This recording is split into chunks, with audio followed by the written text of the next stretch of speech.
Hello and welcome to Ring Talk, Series 3, Episode 10. I'm joined once again, Steve Goodwin, Josh Goodwin. How are we doing, gentlemen? All good, thank you. All good. Yeah, all good. Show at the weekend, but before we go and talk about that, Apologies for everybody that I wasn't there, but sometimes missing a boxing, you have two choices: missing a boxing show or divorce. And sometimes you have to miss the boxing show. And you're just to announce your divorce. No. But no, I think in reality, we had a family thing to go to, but I was there following it on you're following your feed, and I was watching Ross on Sky, and but it's gutting to miss one. But sometimes in life, it's very rare. It's happened in 10 years, but 12 years. But it's just I'd like to be there, support the boxers and see. But obviously back to normal this Saturday. Yeah, I know you was disappointed. You always like to be there to support the boys and ladies. Just to make the announcement, we alluded to it last week. We announced an up and coming podcast coming up soon, a joint venture. I was going to say once in a lifetime, but a special maybe. So next week on Monday evening, we're going to be filming, and we're going to be combining with New Age Boxing. We've got them out of retirement, so that's Martin Theobald, Andy White, Terry Chapadama. So there's going to be 6 of us chatting all things boxing. Excited for that, gentlemen? Yes. There might be a lot of edit points for you, though. That's the only thing. We'll try not to edit, though. Yeah. I think it's good because you have some forthright views. They will differ in a very respectful way. There's going to be lots of debate with a certain somebody, isn't there? Yeah, I think it'll be good. Look, they have great views. They had a good following. It's a shame they don't do the podcast anymore because their podcast was brilliant. Yeah, it was. It's really entertaining, and I know they had a lot of fans and people that followed it. A couple of live shows they did as well, which was really good. It's a real shame because I thought it was really good what they did, and but anyway, they're back for one night only, so we'll have a bit of fun. So that's a joint podcast next week. So, important fact, if you've got any questions for any of us or any of the New Age Boxing team, please get in contact with us on either social media, so obviously Instagram, Twitter, Facebook, or obviously hit up any of the New Age Boxing boys, Terry Chapadama, Martin Theobald, Andy White. Hit them up with some questions if you've got anything you'd like us to discuss and to throw back and forth over the table and argue about and laugh about and everything else like that, then please get in contact and let us know. It will be interesting. We're really looking forward to it. It'll be a lot of fun. So it should hopefully be out Tuesday next week. So and a few beers. And a few beers, yeah. We'll be a little bit relaxed. We're going to have a couple of beers and have a chat. So so tune in for that. So that's just one sort of thing. Show at the weekend, GB Fight Series 12, York Hall. Good little card really. No major title fights on it, but a prospect show, keeping people busy, keeping people active. And how important are these shows, Steve, to keep people active, not to cancel shows and to keep the boys moving? Well, it's crucial. We don't cancel, as you know, and we're reliable. I mean, we'll go on to the problem we do have with matching in a bit, but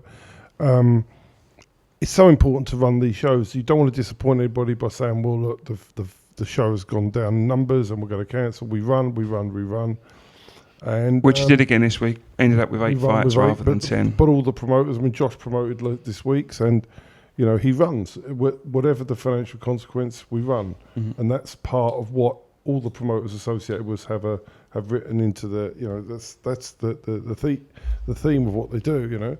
If it doesn't work out, they've got to run. Mm-hmm. And we run and we make sure these lads get out, build up their records, and help them build to bigger things down the line. So very important, very important. And Josh, for you as a promoter, obviously it's frustrating for everybody, but it must be difficult when fights fall down and everything else like that. Having the card collapse effectively or come short, it's difficult with the restriction of numbers of fights, isn't it? Yeah, no, exactly. Any promoter you speak to, small hall, is really hard financially. Everything's just gone up since we've come back from COVID. Whether it be venue, ambulances, even the cost of bringing in the away boxes has gone up, 30-40% more in some circumstances.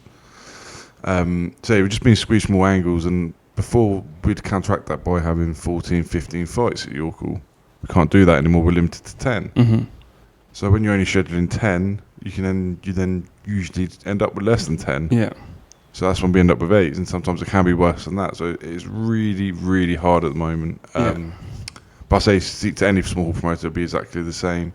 But I just got to try and grin and bear it and just try and get through and create new ways of generating money for the shows. And I think it's important you made a distinction there about it's all small hall promoters. It's this isn't a woe is us story. We're just trying to, via these podcasts, we're trying to just lay out to everybody the situation that's out there and how difficult it is. Because some people may not understand the other side.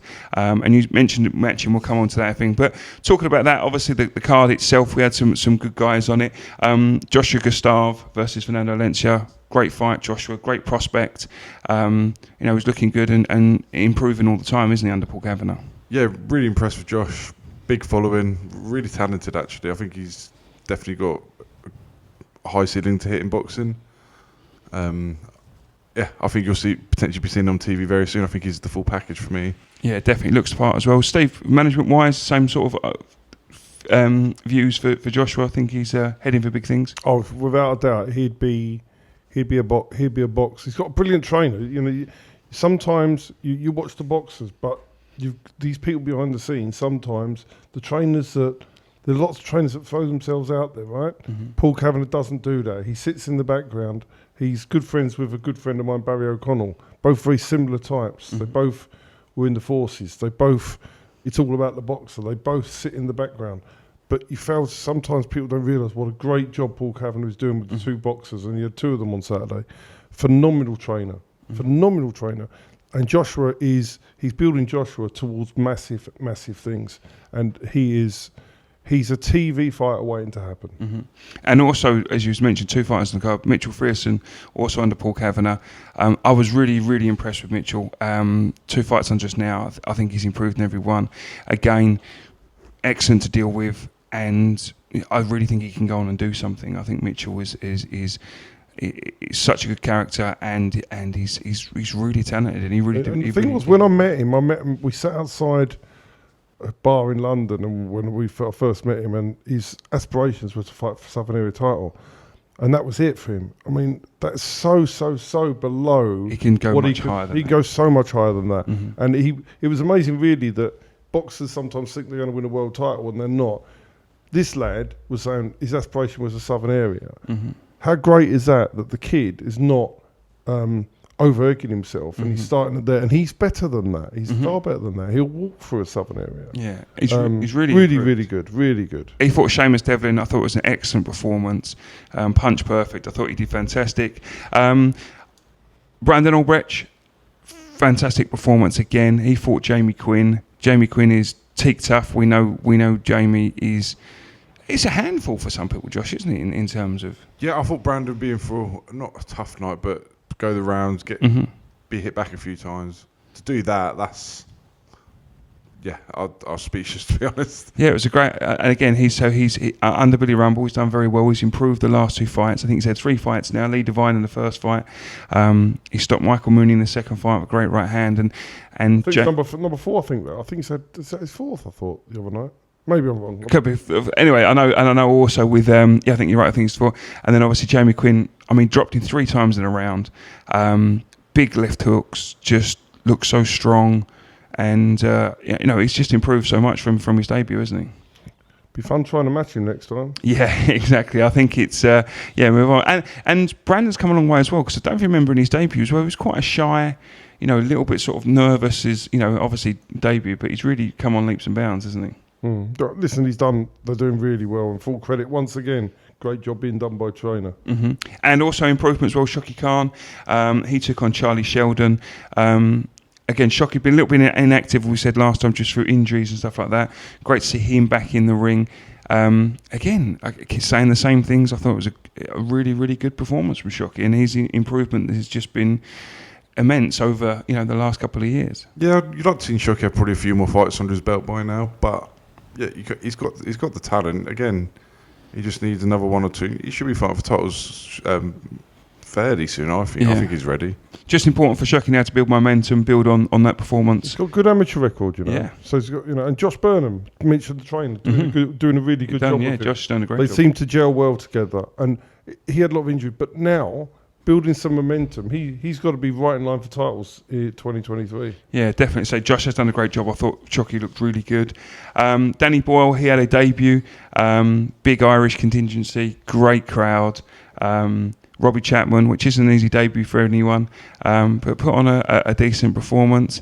And obviously with Danny, it's just his first one, so now it's just a case of, keeping him going, keeping that momentum going for Danny, really, isn't it? There's not much to say about the debut, apart from it's a good performance. Yeah, I mean, exactly that. I mean, to handle Robbie on your debut is a superb first performance, but he's going to now start building the momentum. I haven't seen him live yet, so I'll comment more when I see him fight live.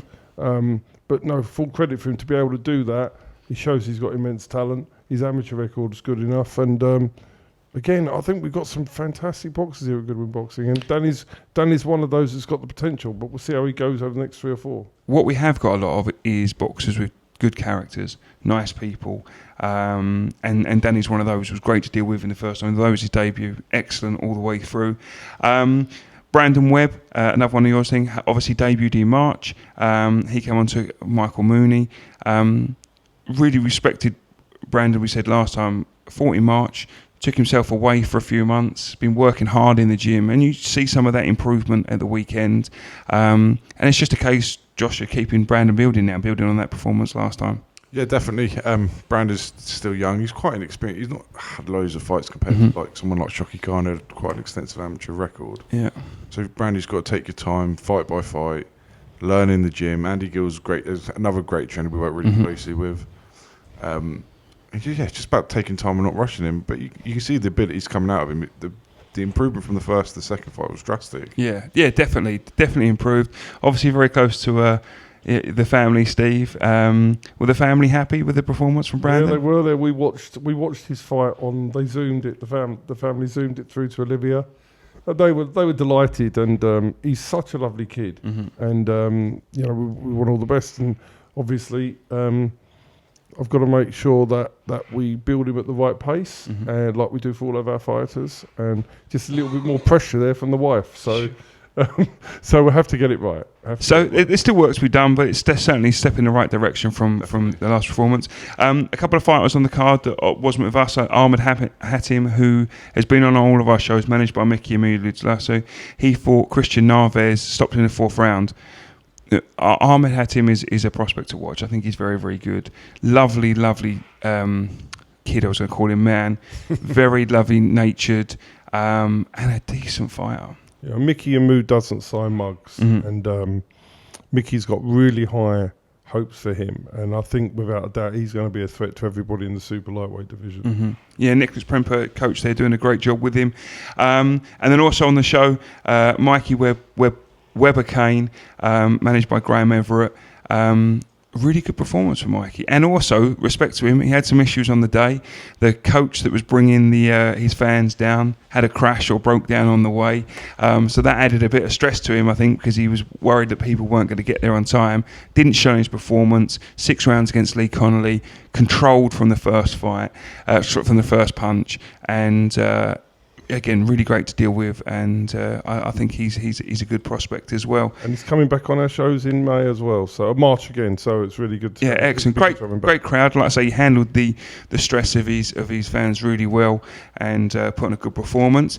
So that wraps up the card. Also, fight of the weekend, we had Ross McGuigan fighting Vidal Riley on the Boxer Show. We alluded to last time, we knew it was going to be a tough ask for Ross. He grabbed the opportunity with both hands. Unfortunately, came up a little bit short, but great learning fight for Ross, a no-lose opportunity, basically. Yeah, Ross didn't disgrace himself. I think he came out and gave it a real good go. He didn't try and hold and work. He threw punches. He was trading with him. He tried to win. Unfortunately, Vidal Riley was just too experienced, too good for it. Which is no shame. Vidal Riley is going to be British, Commonwealth, European, potential world champion. And so fighting something like that in only your 4th fight. Well, I spoke to Ross. Obviously, like I would do. I mean, I had a long chat with him yesterday. He's not downbeat by it. He just said it's about levels, and he wasn't that level. Sure. But he wanted to roll the dice and try. And I've got immense respect for him. And he's been given some thing on social media, which I was really disappointed with. I saw some of the stuff on Saturday. I just thought, don't think you should criticise somebody like that. Oh, really? I haven't. It's from one of our ex-boxers, and it's not right when somebody is, to publicly do that to them when they're preparing for such a fight. I was very disappointed to read the stuff I read. But no, he's just a man that's started coming late in life. He wants to roll the dice, see how good he is.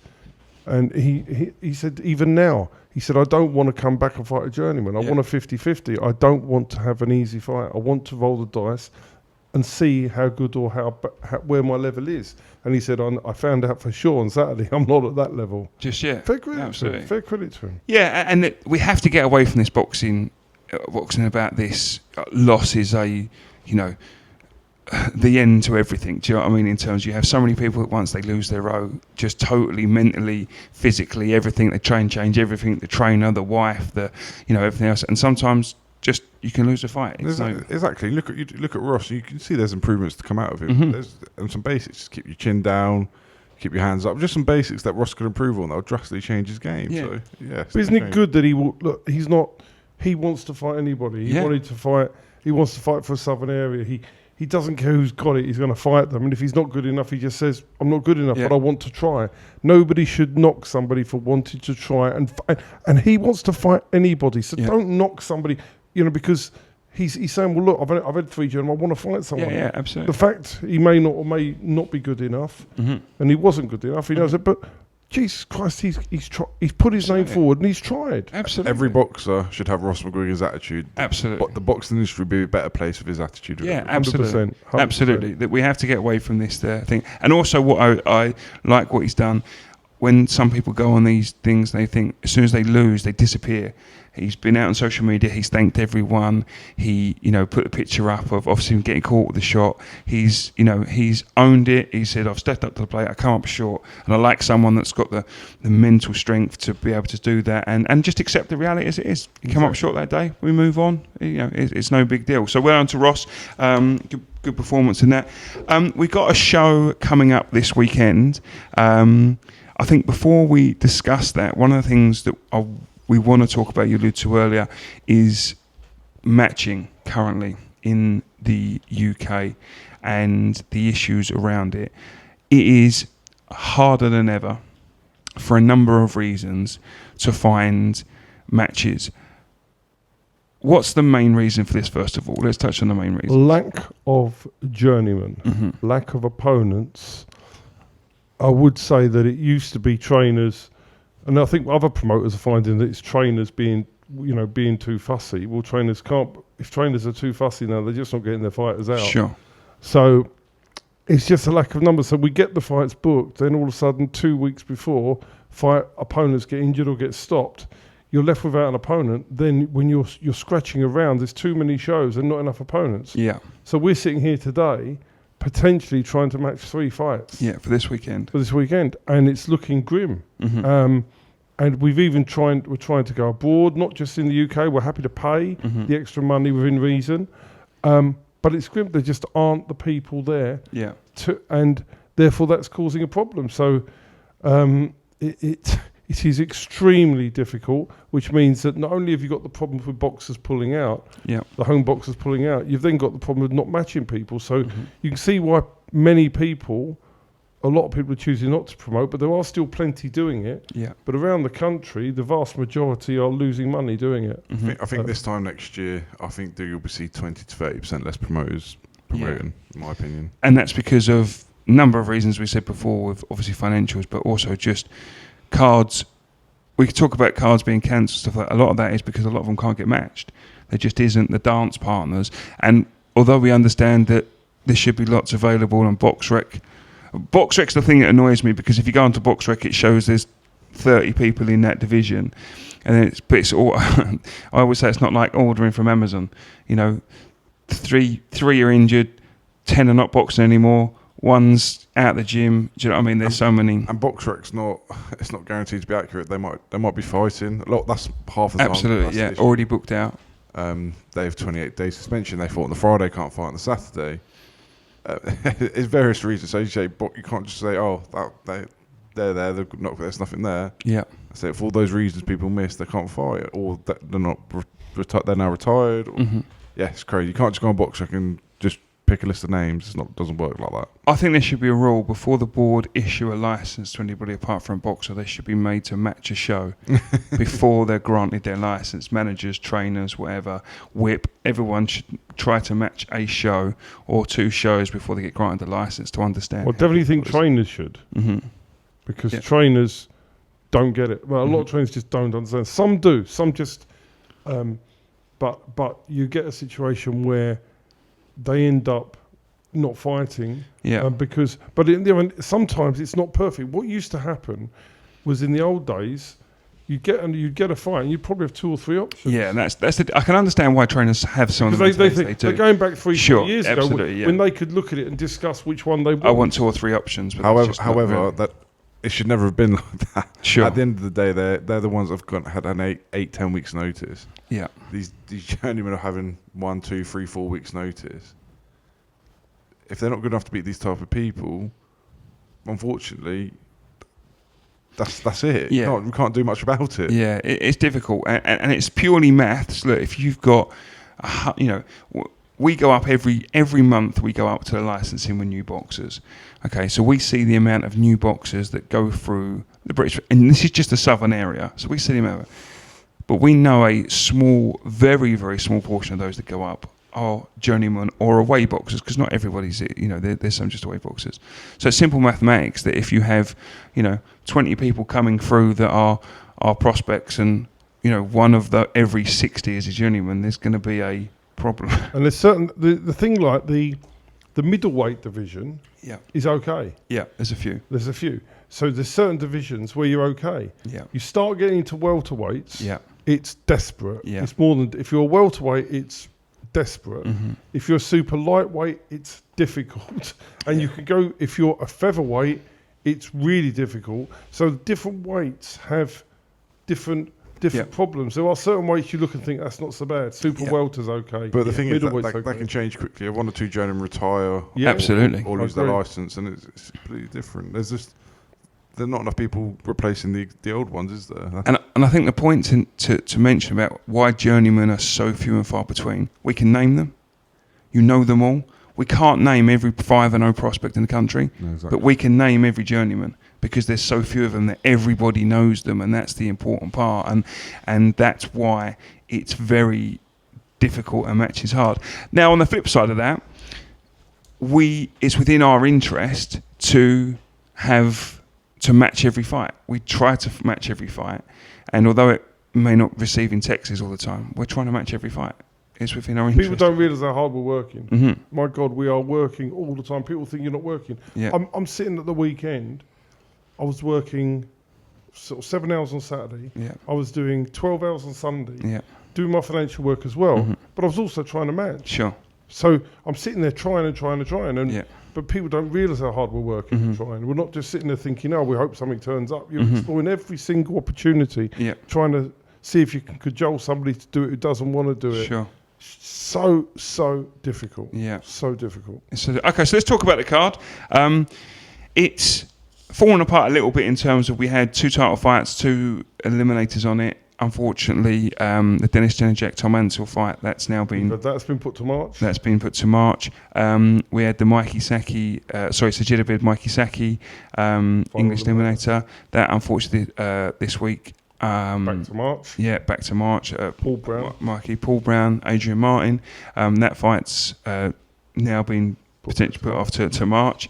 But one fight that is still on the card that is a fantastic fight, Joshua Ejekpovi versus Kingsley Egbenike.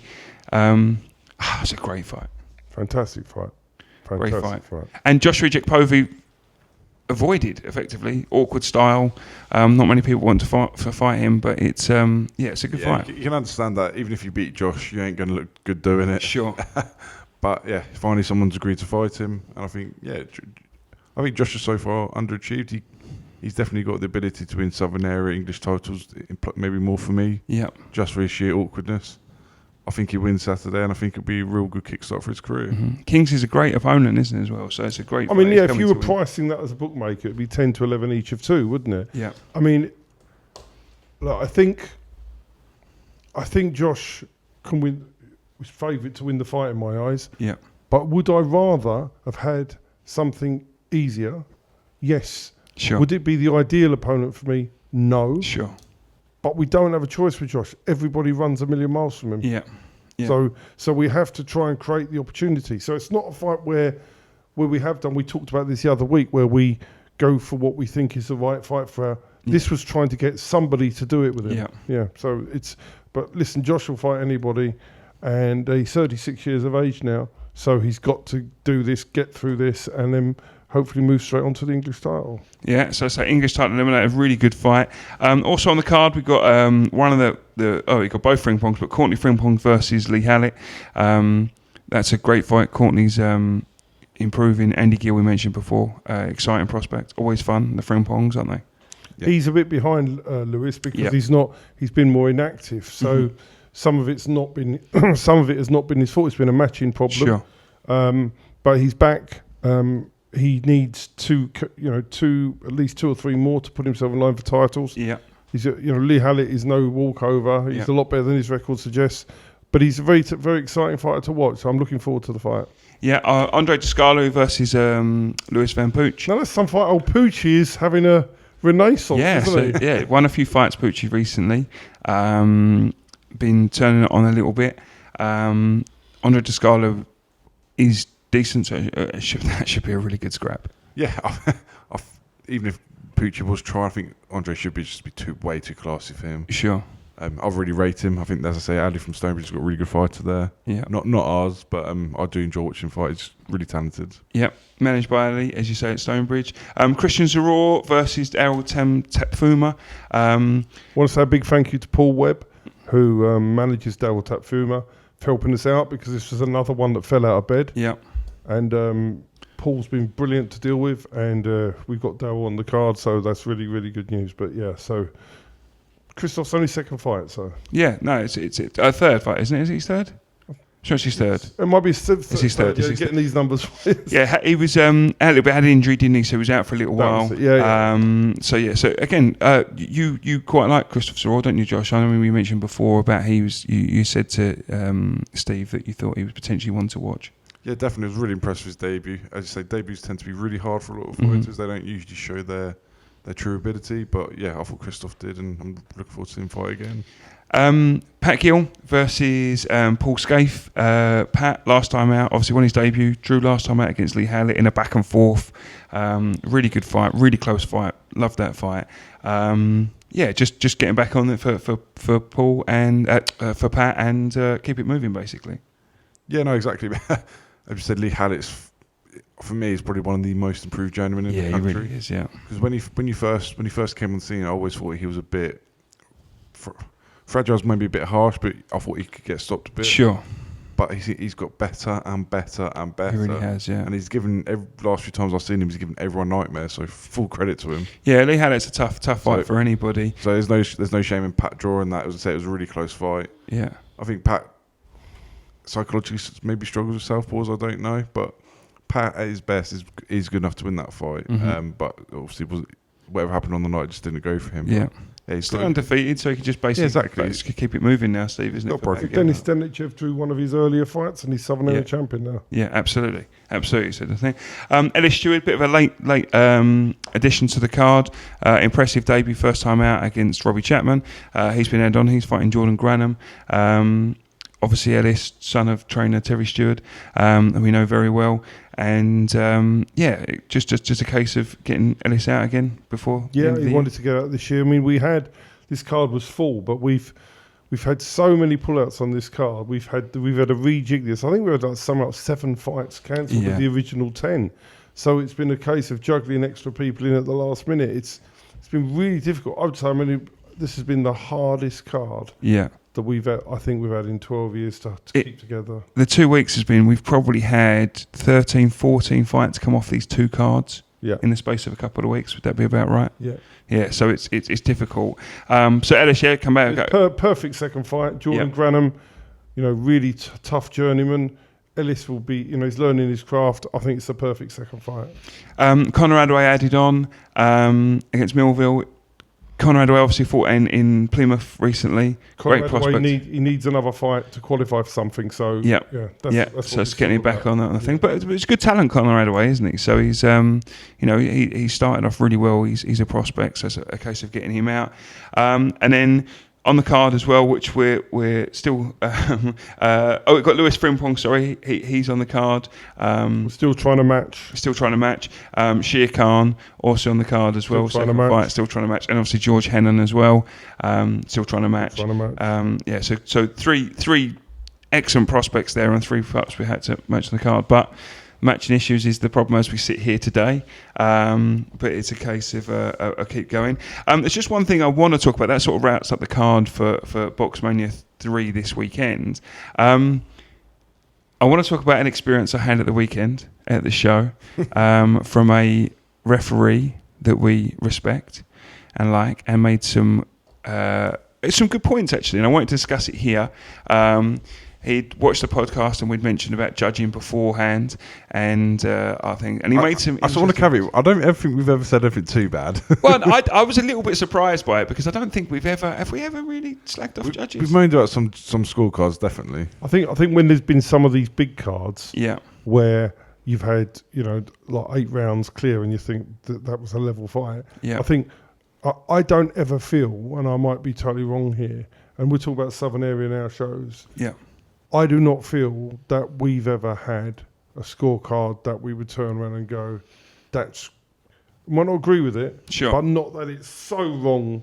So I don't ever think I've ever really criticised any judging on any of our shows. Mm-hmm. I don't recall it. I might say, I think I had it the other way, but I wouldn't say, you're 6 rounds and we're 6 rounds apart. It's the big shows we've been criticising. I'm not really sure why... what was said that made him feel... Well, I don't know what sparked it, but what was really good is he made some really interesting points. And I wanted to talk about how hard judging was. And he sat me down in the judge's chair, actually, and stood about... And the interesting point for me is about how little judges see sometimes when, obviously, the boxers got their back to them, the referee's in the way is a point. And the one thing that really stood out to me that was interesting was how much... you don't see when you're that close to the ring.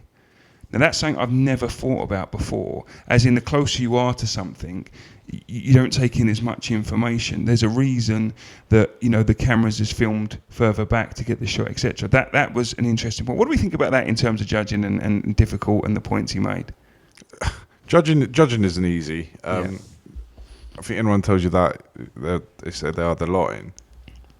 However, even if you are that close, a million miles away, there are some fights, no matter what you say, you can't physically score it that way. It doesn't make any sense. Mm-hmm. The close fights, yes, 100%, you can make a difference. That's why you have different. You have judges at different parts of the ring. Yeah. Of course, if you get spotted, you might miss a flurry of punches that might tip the round that way for the other two. Sure. Of course, that happens. That's why sometimes you'll get 3, 4, 5 rounds difference. But sometimes that is not an excuse for me. Sure. There's ways around it, though. I do agree. That's probably not the ideal way to judge. In modern ways, could be especially for TV shows. They go to studios. They watch it remotely through the cameras. Yep. No replays. They watch it all live. That could be done. Yeah. Why do they have to be by the ring? Why can't they not sit further back? Mm-hmm. They don't have to be there. That's just how boxing's done. Sure. So if referees say that's one of the reasons they make mistakes, then why can't we look to solve that? Mm-hmm. But in defence of a judge, however, I would also say we've all scored a fight that is completely different to everyone else. Sure, yeah, so that does happen every now and again. Subjective, we've all done that. We've all done that. I've had it for, he's won by 7, 8 rounds. You come to me and he's lost that. I've gone, yeah. And we do have that. Yeah, absolutely. Vice versa, it does happen. But how often does that happen against the home TV fighter? It doesn't, does it? Very often. No, it's difficult. I don't know exactly, but I agree with Josh's point in the fact that it is subjective. I know we talk about that all the time, that's things bandied about, but I do think it's possible for two people that know boxing can watch the same fight and potentially come out with different outcomes. That's definitely possible. I think that's fair, but when you've got a fight that's close and somebody gives it 9-1 or whatever it may be, what my point is, and by the way, this is not small hall stuff, sure. I think all the referees are good. When some of these shows you watch, whether it's UK or whether it's America, and you look and think, they wouldn't have scored. This was a close fight. You wouldn't have scored it 7-3 to the away fighter. Why, when there's contentious scoring, is it always in favour of the promoter's fighter? Sure. And that's factually true. Name me. I'll give you... Florian Marku at... what show was it? It was the Stadium. Florian won it clearly. We weren't managing it at this point as well. I will talk about... I'm talking about 3 judges here. It was 3 judges. We talk about now... Florian, he won it very clearly, and one of the judges gave it either a draw or... That's the first one that comes to mind. I know what you're talking about, the Stewart fight. Yeah, it might have been that one. And so in that instance... So it does happen. It does happen, but there's... let's just... I think that's a bad example for me. What I'm talking about... That's exactly it, though. No, I don't want... I can give you a reason as to why that happened, but I don't... Why I think that happens, but I don't want to say that here. I think that what I'm talking about is, I don't know, your home fighter, somebody that's from the UK, somebody that's from America. Of course, if Richard Commey's fighting and he's the home fighter, he's Ghanaian, there might not be the... I'm just talking about, you get a Conor Benn fight, and you get a Lawrence Leclerc. You're fighting with the UK fighters at home, and you're fighting with the American stars at home. I'm talking about those type of fights. We've got the Albanian fighters in America and the UK. There may not be it may not always be the same there. I mean, Florian, to be fair, has not. I don't think he's had any beneficial refereeing decisions in any of his fights on any shows. So I think. We don't want beneficial refereeing, do we? No, we don't. And I think I would say there's been.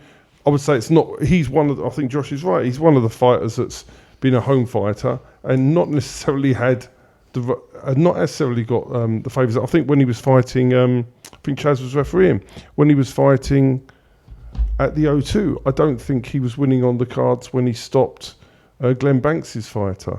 So.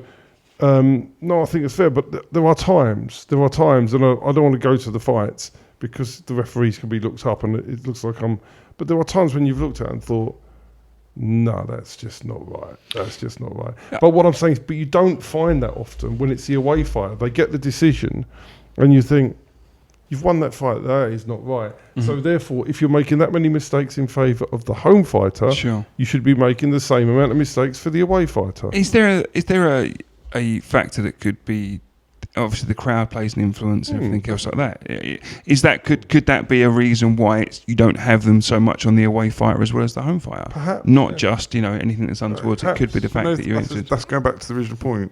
If you're slightly blocked by the referee or the boxer's back, and the crowd go mental about a punch that didn't land, in your head, that's you're going to start edging towards them. So sure. Of course, that's a big... Because they're human beings, aren't they? I wasn't saying it was crooked. I was just saying it happens. I wasn't saying... I'm not trying to allege that people are doing bad stuff. But I'm saying that's what's happening. It may be that that's why it happens, but it doesn't tend to happen for the one without the support or that's in the away corner. Yeah, and there could be many factors in that. Also, it's interesting as well, a point I want to make, which I think people miss, is sometimes you can have a close fight that's wide on the scorecards. And the reason for that being is, it's a 3-minute round. If you're fighting Steve, Josh, and you're winning 1 minute of the round, you're competitive, you're getting success. But if you win 2 minutes of the round, you've won the round clearly. Now, if that happens throughout all 12 rounds, you've been in the fight and you've been competitive and you've had your successes, but you've done more. Absolutely. So there is, and I think people forget that at times, you can be competitive in a fight and still lose it wide. Because they are 10, if you've got a 10 round, they are 10 fights. Yeah, absolutely. They are 10 individual fights. Yeah. And I totally agree. And people sometimes can get a misconception of that. Listen, I think, and I can only say the shows that we've done, I think the referees, and you can name people like we've had Kieran McCann, Chaz Coakley, Bob Williams, the Every, blah, blah, blah, so many blah, great ones. Etc., etc., etc. Go through Mark Bates. They are in that ring trying to do the best job they can. Absolutely. And the judges as well. And judge it when they're judging. And I do not recall any fight that I'd say Chaz, if I saw Chaz or Kieran, I was bang, I agreed with that, bang on, that was good, I must be getting better at scoring. Or no, I didn't have it the same way you had it, but this is what opinion, it's yours opinion, don't matter. Yeah, but there's no corruption or bad stuff going on. But what's the big difference for a lot of our shows is the referees are the judges as well. Correct. Sure. which I think is a really hard job. Mm-hmm. You're trying to score the fight and referee the fight. You're doing two completely different things. But you can see it all. You're in the middle of the ring, you can see it all. Yes, but you're not thinking about the fight. Sometimes you're looking to see if they're hitting low or they're hitting behind the back of the head. Absolutely. How many times have we sat ringside and I've said to you, how did you score that round? And you went, I've been watching it, but I wasn't scoring it. Yeah. Like how easy it is to fall out, just watch it, but not really think about it. So it must be difficult for a referee that's a judge as well. And also, refereeing is, it's a hard job. It's thankless, isn't it? It's a thankless task. You're getting abused by all the ones that, and some trainers, they lose and they think they've won. Yeah. And you're thinking, sure. What's that all about? Because we know, we go backstage and talk to a boxer and they think they've won and you think, well, you didn't win. Yeah. No, but I think going back to the judges, look, everyone can have a rascal card every now and again. It happens, we're only human. But there are certain judges / referees that consistently do it. They're the ones that need to be looked at and retrained, demoted, or just struck off. They're the ones that should be going after. I'd agree. Like sometimes there'll be uproar about a fight on the scorecard. But when you look at it, you think, I don't agree with it, but I can understand how they got there. Yeah. But if they keep doing those scorecards, you've got to eventually think, no, they're not up to the. And there are the referees that you see, and you see, he's refereeing here. You know what's coming. Sure. You can pull up historical fights where they are historically fights where there's been contentious issues around the way they score. But listen, we don't have that in the southern area. I think they're very fair, and I think they give away wins.